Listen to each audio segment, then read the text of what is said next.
Welcome to citizens pulse. నేను మీ రాజేష్.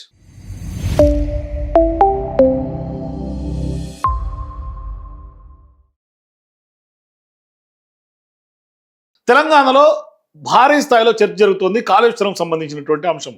అయితే ఈ కాళేశ్వరం సంబంధించి మనందరికీ తెలుసు, తెలంగాణకు జీవనాడి, వరప్రదాయిని. మరి ఇటువంటి ఎల్లినో క్లిష్ట సమయాల్లో కూడా ఆ యొక్క గోదావరి జలాలను మనం సుభిక్షంగా ఉండడానికి, రైతులకు వాడుకోవడానికి ఒక బృహత్తరమైనటువంటి ఆలోచనతో కట్టినటువంటి ప్రాజెక్టే కాళేశ్వరం. కాకపోతే ఇవాళ ఆ ప్రాజెక్ట్ మీద భారీ స్థాయిలో కుట్రలు బయటపడతా ఉన్నాయి. ఈ కుట్రలో భాగస్వాములు, డ్రామాలు చేస్తున్నటువంటి వాళ్ళు కేవలం తెలంగాణలో ఉన్నటువంటి కాంగ్రెస్ పార్టీ ప్రభుత్వమో లేకుంటే రేవంత్ రెడ్డి గారో కాదు, ఆయనతో పాటుగా జాతీయ స్థాయిలో ఉన్నటువంటి కేంద్ర ప్రభుత్వం కూడా ఇందులో భాగస్వామ్యం చెప్పుకోవచ్చు. ఎట్లా భాగస్వామ్యం అంటే నేను మీకు ఒకసారి చెప్పే ప్రయత్నం చేస్తా. అంటే జరుగుతున్నటువంటి తీరు, వస్తున్నటువంటి అంటే పరిస్థితులు, డాట్స్ అన్ని కనెక్ట్ చేసుకుంటే ఇది నిజమే అని అనిపిస్తోంది. ఎందుకు అంటే, అయితే మొన్నటిదాకా తెలంగాణకు సంబంధించినటువంటి నేపథ్యంలో ఎప్పుడైతే రిటైర్డ్కి సంబంధించినటువంటి ఇంజనీర్లు లేఖ రాస్తే, ఆ లేఖకు సంబంధించి రేవంత్ రెడ్డి గారు బెల్ట్ ట్రీట్మెంట్ ఇవ్వాలి, చెర్లపల్లి జైలుకి పంపకపోవటమే నేను చేసినటువంటి తప్పు అని మాట్లాడుతూ ఉన్నారు. అయితే అదే రేవంత్ రెడ్డి గారు అసెంబ్లీలో ఇదే రిటైర్డ్ ఇంజనీర్లకు సంబంధించినటువంటి అంశాన్ని లేవనెత్తిన సందర్భంగా ఆనాడు మేధావులు, తెలంగాణ మేధావులను కొనియాడినటువంటి పరిస్థితులు ఉన్నాయి. అంటే అనుకూలంగా రిపోర్ట్ ఇస్తేనేమో ఒక తీరున, ఇవాళ రైతులకు అనుకూలంగా ఇస్తేనేమో వాళ్ళందరినీ బెల్ట్ ట్రీట్మెంట్ ఇవ్వాలి, జైల్లో పెట్టాలని మాట్లాడుతున్నటువంటి నేపథ్యంలో అంటే వాస్తవానికి రేవంత్ రెడ్డి గారు కానీ మంత్రులు కానీ చెప్తుంది ఏంటంటే, కన్నెపల్లి పంప్ హౌస్లు కనుక ఆన్ చేస్తే భద్రాచలంతో పాటుగా చాలా వరకు ఊళ్ళకు కొట్టుకుపోతాయి అని వాళ్ళు మాట్లాడుతారు. దానికి బేస్ ఏంటంటే ఎన్డీఎస్సీ రిపోర్ట్ అని అంటున్నారు. వాస్తవానికి వాళ్ళు ఎన్డీఎస్సీ రిపోర్ట్ ఏమి ఇచ్చింది, వీళ్ళు ఏం చేస్తున్నారు అంటే దాన్ని కూడా రిటైర్డ్ ఇంజనీర్లు వాళ్ళు ఎక్స్ప్లెయిన్ చేసే పరిస్థితికి వచ్చారు. వాళ్ళు క్లియర్గా చెప్తున్నారు. అంటే ఒక పారాగ్రాఫ్ వదిలేసి ఈయనకు అనుకూలమైనటువంటి పాయింట్లు మాత్రమే తీసుకున్నారు, లేకుంటే కొంత ఎటువంటి తాత్కాలికంగా టెంపరీ మెజర్స్ అని ఏదైతే ఇచ్చారో అవి పాటించట్లేదు, అవి దాన్ని అసలు పట్టించుకోలేదు ఇప్పటిదాకా అని అర్థమవుతుంది. కాకపోతే ఒకసారి కనుక చూస్తే కాళేశ్వరం ప్రాజెక్టు మీద ఇప్పటిదాకా కుట్రపూరితంగానే జరుగుతోంది మొదటి నుంచి అని మనం చెప్పక తప్పదు.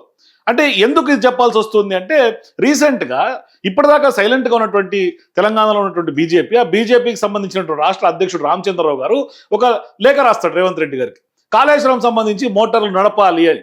నిజంగా ఆ లెటర్ చూస్తే జాలేస్తుంది, నవ్వు వస్తుంది. ఒకసారి ఆ లెటర్ చూడండి, నేను మీకు చూపిస్తే తర్వాత నేను చెప్తాను మొత్తం డీటెయిల్గా. ఇది ఆయన చేసినటువంటి ట్వీట్. కాళేశ్వరం బ్యారేజీల పునరుద్ధరణలో కాంగ్రెస్ ప్రభుత్వానికి ఘోర వైఫల్యం.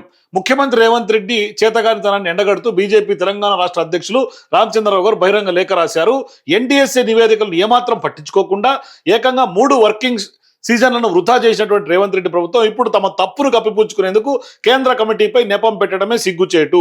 కాంగ్రెస్ ప్రభుత్వ నిర్లక్ష్యం వల్లే నేడు ఉత్తర తెలంగాణ రైతాంగానికి సాగునీరు, ప్రజలకు తాగునీరు కరువైంది.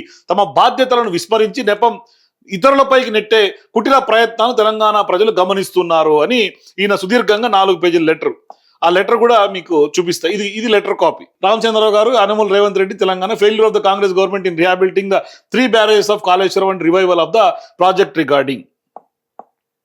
అయితే ఇప్పుడు రామచంద్రరావు గారు లెటర్ రాసిన తర్వాత మనకి ఏమనిపిస్తుంటే, ఇది కాళేశ్వరం మీద ఎప్పటి నుంచో కుట్రపూరితంగానే రెండు వ్యవహరిస్తారు. ఒకటి కేంద్రం వ్యవహరిస్తోంది, రేవంత్ రెడ్డి గారు వ్యవహరిస్తారు. ఎందుకు అంటే, అసలు కాళేశ్వరం మీద మొదట్లో 2023లో అప్పటి బీఆర్ఎస్ పార్టీ ప్రభుత్వంలో ఉన్నప్పుడు అక్టోబర్లో బీజేపీ మేడిగడ్డ బ్యారేజీని 2023 ఎన్నికల కంటే ముందే కొంతమంది ఆనాడు వచ్చినటువంటి ఆరోపణలు అంటే కుట్రపూరితంగా కూల్చేశారు కాళేశ్వరాన్ని అని. సో ఆ టైంలో అంటే అక్కడ డ్యామేజ్ జరిగినటువంటి సందర్భంగా దాని మీద ఎన్డీఎస్ఏ అనే ఒక కేంద్ర ప్రభుత్వ ఏజెన్సీని పంపించి ఏకంగా 3 రోజుల్లోనే తేల్చేసి కేసీఆర్ గారి ప్రభుత్వం మీద వ్యతిరేకంగా నివేదిక ఇచ్చింది ఆనాటి కేంద్ర ప్రభుత్వం, బీజేపీలో ఉన్నటువంటి కేంద్రమే. మరి ఇప్పుడేమి ఆ ఎన్డీఎస్ఏ రిపోర్ట్ అడ్డు పెట్టుకుని రేవంత్ రెడ్డి గారు ప్రతిరోజు డ్రామా ఆడుతూ ఇవాళ రైతాంగానికి శోకం మిగులుస్తున్నటువంటి పరిస్థితి. వాళ్ళు నాట్లేసుకునే పరిస్థితి లేదు, మొత్తం కరువు తాండవిస్తోంది. అంటే 2.5 ఏళ్ళుగా, అంటే ఆల్మోస్ట్ 3 ఏళ్ళు మేడిగడ్డ బ్యారేజీని రిపేర్ చేయకుండా రేవంత్ రెడ్డి గారు ఇప్పటికి కూడా స్టిల్ తాత్సారం చేస్తూ ఉన్నారు. అయితే వాస్తవానికి ఇప్పటిదాకా రేవంత్ రెడ్డి గారి గురించి ఏమీ మాట్లాడనటువంటి బీజేపీ ఒక్కసారిగా ఇప్పుడు కన్నెపల్లి పంప్ హౌస్లు ఆన్ చేయలేదు, ఆన్ చేయండి అని చెప్పి, అంటే ఎన్డీఎస్ఏని మీరు ఎట్లా డ్యామేజ్ చేస్తారు, కేంద్రంలో ఉన్నటువంటి ఆ యొక్క ఏజెన్సీని మీరు ఎట్లా అడ్డు పెట్టుకుంటారు అని చెప్పి ఇవాళ రైతాంగానికి మీ ఫెయిల్యూర్ని ఎన్డీఎస్ఏకి ముద్ర వేయొద్దు అని ఇవాళ రాష్ట్ర అధ్యక్షుడు రామచంద్రరావు లెటర్ రాస్తాడు. మరి వాస్తవానికి రేవంత్ రెడ్డి గారు ఏం కోట్ చేస్తారు, ఇప్పటిదాకా ఆయన ప్రతి అంశంలో ఎన్డీఎస్ఏ రిపోర్ట్ని అడ్డు పెట్టుకుంటా ఉన్నాడు. ఈయనేమో ఎన్డీఎస్ఏ రిపోర్ట్ అడ్డు పెడతారు, వాళ్ళేమో అసలు ఎన్డీఎస్ఏని ఎందుకు అడ్డు పెట్టుకుంటారు, కన్నెపల్లి పంప్ హౌస్లు ఆన్ చేయాలి అని బీజేపీ నాయకులు మాట్లాడుతూ ఉన్నారు. వాస్తవానికి ఇదంతా రాజకీయ డ్రామా చూస్తుంటే ఇద్దరు అంటే రేవంత్ రెడ్డి గారు, కేంద్రంలో ఉన్నటువంటి బీజేపీ కుట్రపూరితంగా ఇవాళ తెలంగాణ రైతాంగం పట్ల వాళ్ళిద్దరు చేస్తున్నటువంటి డ్రామా అర్థమవుతుంది. అంటే ఒక రకంగా చెప్పాలంటే మీరు ఎన్డీఎస్ఏ గురించి మాట్లాడుకుంటే అసలు ఎన్డీఎస్ఏ అసలు యాక్చువల్గా ఏం చెప్పింది, ఎన్డీఎస్ఏ ఎటువంటి టెంపరరీ మెజర్స్ చెప్పింది, అవన్నీ ఎందుకు చేయలేకపోతుంది ఇవాళ కాంగ్రెస్ పార్టీ ప్రభుత్వం?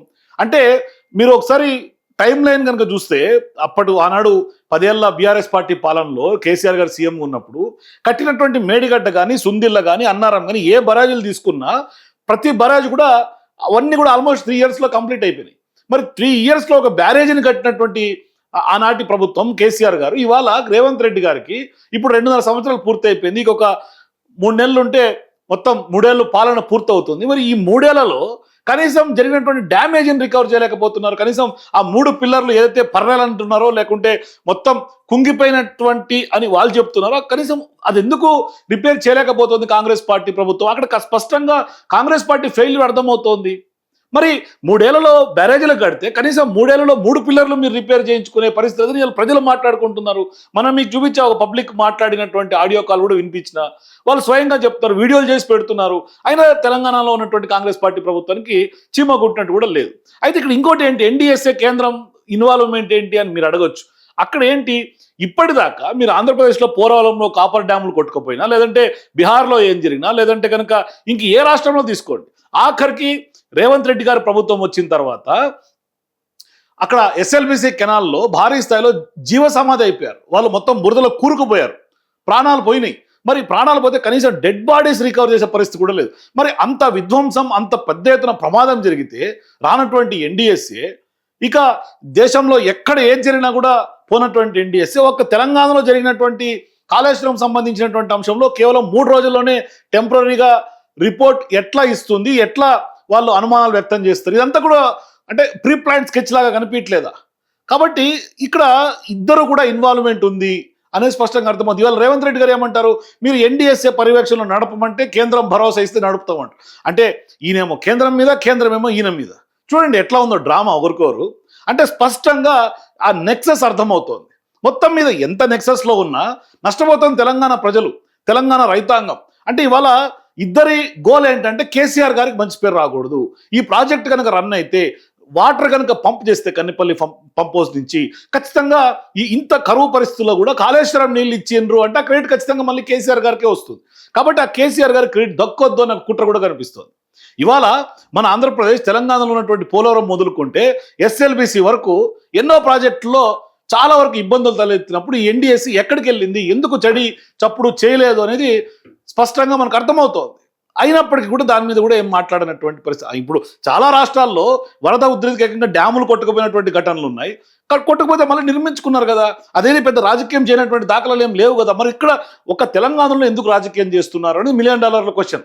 కానీ ఇక్కడ మాత్రం రేవంత్ రెడ్డి, బీజేపీలు కలిసి కాళేశ్వరం ప్రాజెక్టుకు సంబంధించి అంత భారీ ఎత్తున బాహుబలి ప్రాజెక్టు కడితే దాన్ని వినియోగంలోకి రాకుండా డ్రామాలు చేస్తున్నటువంటి పరిస్థితి. అంటే రైతాంగం నష్టపోతున్నారు. ఇవాళ తెలంగాణ రైతుల మీద శాపంగా మారుస్తున్నారు. వాస్తవానికి ఇది ఒక వరప్రదాయం. కాళేశ్వరం సంబంధించినటువంటి జలాలు కనుక సుభిక్షంగా మొత్తం పారితే ఇవాళ మొత్తం తెలంగాణ సుభిక్షంగా మారుతుంది. కానీ తెలంగాణకు జీవనాడిగా చెప్పబడినటువంటి ఈ భారీ ఎత్తిపోతల పథకాన్ని, ప్రాజెక్ట్ని ఇప్పుడు దేశవ్యాప్తంగా ఇంజనీరింగ్ సంబంధించినటువంటి చర్చలకు సెంటర్ ఆఫ్ అట్రాక్షన్గా మార్చారు. అంటే దీని చుట్టూ తానే ఈ ల్యాబ్సెస్ అంటున్నారు, లేదంటే డిజైన్ లోపాలు అంటున్నారు, ఎగ్జిక్యూషన్లో ఫాల్ట్స్ అంటున్నారు. అంటే డిఫరెంట్ రోజుకు చర్చను కొత్తగా తెర మీద తీసుకొచ్చి దాని మీద ఒక ముద్ర వేసే ప్రయత్నం చేస్తూ ఉన్నారు. అంటే మేడిగడ్డ బ్యారేజ్లో నిర్మాణ సమస్యలు బయటపడిన తర్వాత ఎన్డీఎస్ఏ రంగులో దిగింది అన్నాడు, పరిశీలన చేసింది, నివేదిక ఇచ్చింది. ఆ నివేదికలో ఏముంది అనేది చాలా కీలకం. ప్రభుత్వం ఏం చర్యలు తీసుకుంది, ఇప్పుడు దాకా ఎందుకు తీసుకోలేకపోయింది, ఆలస్యం ఎందుకు జరిగింది అన్నది ఈ యొక్క అంశాలు స్పష్టంగా వాస్తవం కనిపిస్తున్నాయి. మరి దీనిపైన ఖచ్చితంగా ఇప్పటిదాకా ఈ సీజన్లన్నింటిలో కూడా రిపేర్ చేయకపోవటం ఇవాళ రైతాంగం మీద ప్రభావం పడుతోంది కదా. వాస్తవానికి 2023లోనే మేడిగడ్డ బ్యారేజ్లో కొన్ని పిల్లర్లు కుంగిపోతే దేశవ్యాప్తంగా ఈ అంశం చర్చనీయాంశంగా మారింది. కేవలం 3 రోజుల రిపోర్ట్ ఎట్లా ఇస్తుంది ఎన్డీఎస్ఏ అనేది కూడా ఆనాడు పెద్దగా ఎత్తున చర్చకు వచ్చింది. కానీ ఇవాళ ఆ ఎన్డీఎస్ఏ పేరు చెప్పి ఇప్పటిదాకా రిపేర్ చేయకపోవటం అంటే ఫస్ట్ టైం వాళ్ళు ఇచ్చింది ఇంటర్మ్ రిపోర్ట్ ఇచ్చారు, తర్వాత కొంత టెక్నికల్గా ఎక్స్పర్ట్స్ తోటి అయిన తర్వాత ఫైనల్ రిపోర్ట్ ఇచ్చారు. ఆ ఫైనల్ రిపోర్ట్ వచ్చిన లోపే తాత్కాలికమైనటువంటి కొన్ని రక్షణ చర్యలను కూడా సూచించింది. కాళేశ్వరం ప్రాజెక్ట్ సంబంధించి ఏంటి అంటే గ్రాఫ్టింగ్ అని లేకుంటే సిమెంట్తో ఫిల్లింగ్ అని ఇట్లా కొన్ని టెంపరీగా కొన్ని చర్యలు సూచించింది. అవన్నీ ఏం చేయాల. 3 బ్యారేజ్లకు సంబంధించినటువంటి గేట్ల నిర్వహణకు సంబంధించి కూడా భద్రతాపరంగా కూడా కొన్ని సూచనలు సూచించారు. అక్కడ కాంక్రీట్ బ్లాక్లు పునరుద్ధరించడం కానీ, కుంగినటువంటి పిల్లర్లకు అదనంగా కొంత బలోపేతం చేసే దిశగా కొన్ని చర్యలు, గ్రౌటింగ్ అని, అట్లాగే బ్యారేజ్ చుట్టూతో ఉన్నటువంటి పేరుకుపోయిన ఇసుకను తొలగించాలి, నీటి ప్రవాహాన్ని అడ్డంకులు లేకుండా చర్యలు తీసుకోవాలి. ఇట్లా చాలా వరకు కొన్ని టెక్నికల్ ఇష్యూస్ కొన్ని చెప్పారు. కానీ వాస్తవానికి ఇవాళ ఎన్డీఎస్ఏ ఎందుకు ఇవాళ ఇతర రాష్ట్రాలకి తెలంగాణకి ఒక సపరేట్ కేటగిరీలో చూస్తున్నారంటే ఇక్కడే ఖచ్చితంగా మనం అనుమానించాల్సినటువంటి అవసరం వస్తుంది. అయితే ఇదే అంశానికి సంబంధించి గతంలోనే కేటీఆర్ గారు ఒక చేసినటువంటి వ్యాఖ్యను కూడా ఒకసారి విందాం. మార్బీ అనే ఒక గుజరాత్లో ఒక ప్రాంతంలో ఒక పెద్ద బ్రిడ్జ్ కూలిపోయి 140 మంది చచ్చిపోయినా ఏ ఎన్డీఎస్ఏ బోదు, ఎవడు బోడు, ఏ ఏజెన్సీ బోదు, 140 మంది చావులకు ఫలానావాడు బాధ్యుడు అని ఒక బాధ్యతాయుతమైన ఏ ఏజెన్సీ మాట్లాడదు, కేంద్ర ప్రభుత్వం మాట్లాడదు, గుజరాత్ ప్రభుత్వం మాట్లాడదు.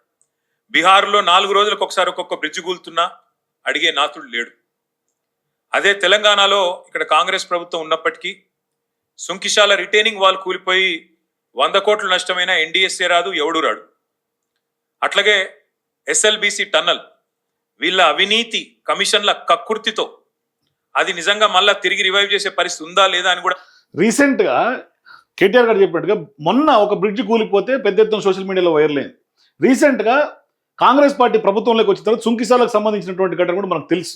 అది ఎంత వాళ్ళు మొత్తం అంతా కూడా క్లోజ్ చేసి పడేసినటువంటి పరిస్థితి. కనీసం ఎవరిని పోనివ్వలేదు, ఎవరిని చూడనివ్వలేదు. మరి ఎన్డీఎస్ఏ ఎందుకు రాలేదు? వాస్తవంగా ఈ యొక్క క్వశ్చన్కి రేవంత్ రెడ్డి గారు లేకుంటే జాతీయ స్థాయిలో ఉన్నటువంటి ఎన్డీఎస్ఏ ఇవాళ రామచంద్రరావు గారు లేఖ రాసినటువంటి రామచంద్రరావు గారు బీజేపీ నాయకత్వం మంది కూడా ఆన్సర్ చేయాల్సినటువంటి అవసరం ఉంది. సుంకిశాల ఘటనకు సంబంధించి ఎందుకు ఎన్డీఎస్ఏ ఇన్వాల్వ్ తీసుకోలేదు? రిటైనింగ్ వాల్ కూలిపోతే మరి గతంలో ఎస్ఎల్బీసీ జరిగినప్పుడు ఎందుకు ఎన్డీఎస్ఏ రాలేదు?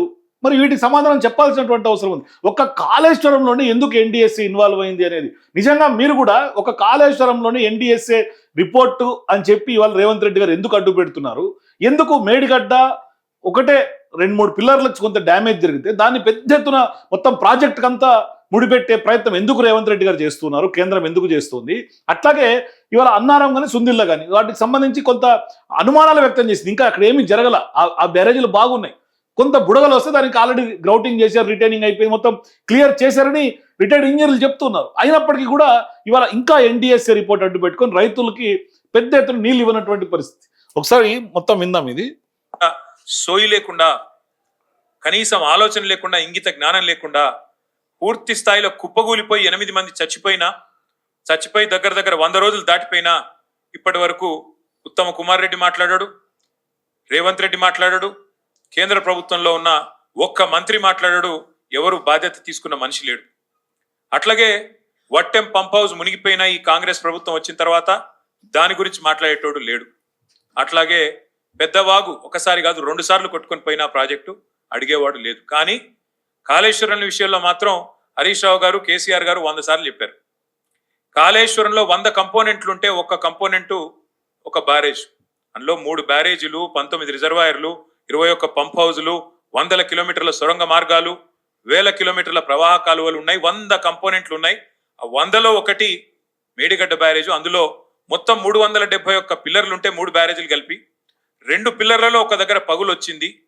దాన్ని పట్టుకొని దున్నపోతు ఈనింది అని కాంగ్రెస్ వాడంటే దుడ్డెను కట్టేయమని బీజేపీ వాడు 2 రోజుల్లో ఎన్డీఎస్ఏ రిపోర్ట్ అని వడ్డించి ఎన్డీఏ రిపోర్ట్ బీజేపీ ఆఫీస్లో తయారు చేసి ప్రజల్ని భ్రమింపజేసే ప్రయత్నం చేసినారు. దానికి తిరుగులేని విధంగా ఎల్ఎన్టీ అనే సంస్థ ఏ సంస్థనైతే పార్లమెంట్ భవనం కట్టిందో, ఏ సంస్థనైతే కాంగ్రెస్ పార్టీ కేంద్ర కార్యాలయం కట్టిందో ఆ సంస్థ మొన్ననే స్పష్టంగా చెప్పింది, ఈ నివేదికను మేము తిరస్కరిస్తున్నాం, ఎన్డీఎస్ఏ రిపోర్టు ఇది చెత్తబుట్టలో పడేయడానికి తప్ప ఎందుకు పనికిరాని రిపోర్ట్ అని చెప్పినారు. అట్లాగే ఆ సంస్థని, ఏ సంస్థనైతే నేను అడుగుతున్నా రేవంత్ రెడ్డిని, ఏ సంస్థనైతే మేడిగడ్డ బ్యారేజ్ కట్టిందో ఆ సంస్థ నిజంగానే పనికిరాంది అయితే మరి కాంగ్రెస్ పార్టీ కార్యాలయం కూడా ఆ సంస్థతో ఎందుకు కట్టించడం నేను అడుగుతా ఉన్నా. కాంగ్రెస్ కానీ వాస్తవానికి ఇవాళ నిజంగా కూడా కేటీఆర్ గారు చెప్పినట్టుగా 2 రోజుల్లోనే ఎట్లా రిపోర్ట్ ఇచ్చారు. ఇవాళ కావాలనే కక్షపూరిత కుట్రపూరితమైనటువంటి వైఖరి అక్కడ కనిపిస్తుంది. అందుకని ఇవాళ ఎన్డీఎస్ఏ రిపోర్ట్ అడ్డు పెట్టుకొని రేవంత్ రెడ్డి ఆడుతున్నటువంటి డ్రామాకు కేంద్రం కూడా సహకరిస్తోంది అనేది ఇవాళ బలంగా జరుగుతున్నటువంటి తెలంగాణ రాజకీయాల్లో చర్చ. సో ఇవాళ వాస్తవానికి కూడా కాళేశ్వరం అంశంలో ఏం జరుగుతోంది? ఇద్దరు కలిసి ఇవాళ తెలంగాణ రైతాంగాన్ని ముంచుతున్నారా? నిజంగానే ఇవాళ కేటీఆర్ గారు ఆరోపించినట్టుగా ఎన్డీఎస్ఏ రిపోర్ట్ కాదు ఎన్డీఏ రిపోర్ట్ అని మీకు అనిపిస్తోంది. మరి బీహార్, ఆంధ్రప్రదేశ్ పోలవరంలో ఎన్నోసార్లు కాపర్ డ్యామ్ అని లేకుంటే ఇతరత్ర డ్యామేజ్ జరిగితే వాటన్నింటినీ కూడా రెక్టిఫై చేసుకుంటూ ముందుకెళ్తున్నటువంటి అక్కడ ప్రభుత్వాలు మరి వాళ్ళ తెలంగాణలో ఉన్నటువంటి కాళేశ్వరంకే ఎందుకు సపరేట్గా ఒక భూతద్దంలో పెట్టి మ్యాగ్నిఫైయింగ్ గా చూడాల్సినటువంటి అవసరం వస్తుంది? ఏం జరుగుతోంది? దీని వెనకాల ఉన్నటువంటి రాజకీయం ఏంటి? మీ అభిప్రాయాలు కూడా కింద నా కామెంట్స్ తెలియజేయండి. For more videos please watch citizens pulse.